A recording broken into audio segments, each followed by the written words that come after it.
Lures and Dwenger battling at Ash Center Wednesday night. Last Tuesday, the Knights rallied from 4 runs down in the 7th to win 10-9 at Schoaf Park. This time they go to extra innings. 9th inning tied at 8, Charlie Howe goes the other way for a leadoff double. That's not the last time he'll go oppo, more on that later. Meanwhile, back-to-back extra base hits for the Saints. That's sophomore Callan Stauffer with the gap shot, driving home the go-ahead run. It's a triple for Stauffer. He would later score on a throwing error. Later in the frame, Xavier Nolan back up the middle. That gets Dwenger their 3rd run of the inning. They lead 11-8. But Lures not backing down. Bottom of the 9th, Grant Lasher the leadoff single. He would score on an error. Later in the frame, runners at the corners, and Lucas North gets it past the diving first baseman. Nick Berkmeyer comes home. Can the Knights rally again? They would tie the game thanks to some small ball. Owen Profit gets Carson Schroyer home on the sacrifice groundout. The inning ends knotted at 11. In the 10th, more opposite field hitting for the Saints. Stauffer knocks home Drew Aguirre. Dwenger takes the lead again, but Lures had the answer again. Josh Dippold singles the other way to lead off the frame, and Lasher would drive him in. He hits a soft grounder to second, the throw gets away, and Dippold comes home to tie the game at 12 apiece. That was the score after 10. But the 11th inning started off with a bang. That's Colin Quinlan going yard. His solo shot gives Dwenger a 13-12 lead. Then with 2 outs in the frame, Aguirre with the bloop single to center. Michael Finley crosses the plate. That gives the Saints some insurance, which you can never have too much of. Hard shot up the middle by Sam Pisa. A 2-run single to make it 16-12, and Dwenger wasn't done. Charlie Howe at the plate. Did I mention he'd go oppo again? He drives one deep to right. It's gone. Second homer of the inning for the Saints. Howe's teammates loving it.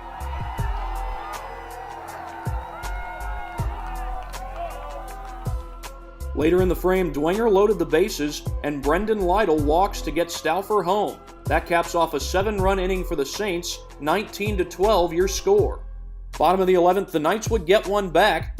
Lasher knocks home Carter Picard to put Lures within 6. But Howe would strike out Nick Berkmeyer to close it out. Dwenger avenges last week's home loss to Lures with a 19-13 11-inning win. Another exciting game between the Saints and the Knights. Concordia taking on Northrop in a Summit Athletic Conference matchup Tuesday night, and Manuel Lopez takes the game's first pitch to the gap for a leadoff double. Moments later, Jack Hayden brings him home on the grounder to short.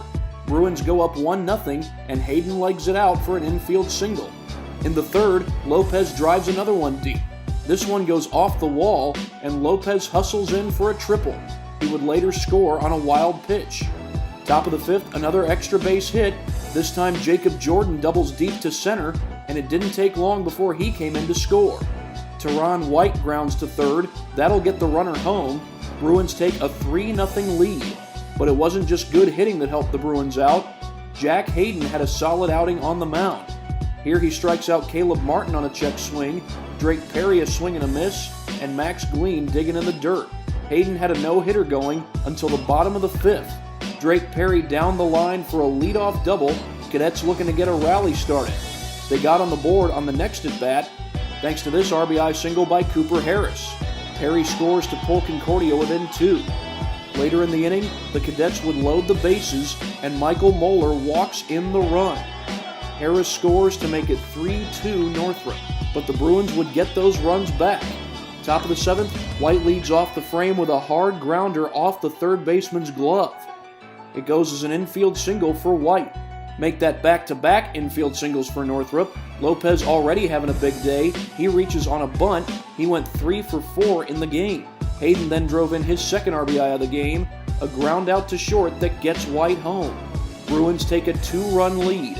Later, with runners on the corners, they put on a double steal.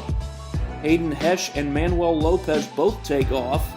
Lopez scores for the 3rd time in the game. Northrop leads it 5-2. Bottom of the frame, Concordia put runners in scoring position. Jed Enikin gets Jaden Parnan home on a ground out to second, then Caleb Martin grounds out to get Michael Moeller home.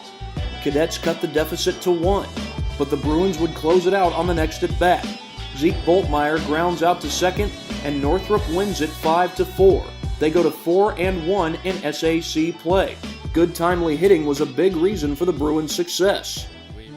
Here we are at Northrop as they will host the Wayne Generals and Snyder Panthers for girls and boys track and field. We will start with the boys 110 hurdles, where Northrop's Zion Collier will finish tied for first with a time of 15.9 seconds. The runner he would end up tying is fellow teammate Keith Suttle.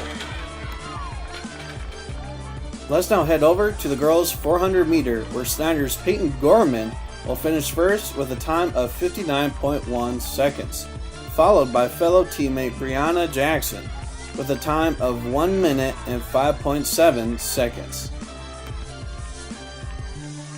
Now we are seeing the boys 400 as Northrop's Jace Phillips will finish first with a time of 51.2 seconds. Then Snyder's Williams will come in second with a time of 52.1 seconds. Then let's move to the boys 300 hurdles, where Northrop's Suttle will finish first with a time of 42.7 seconds.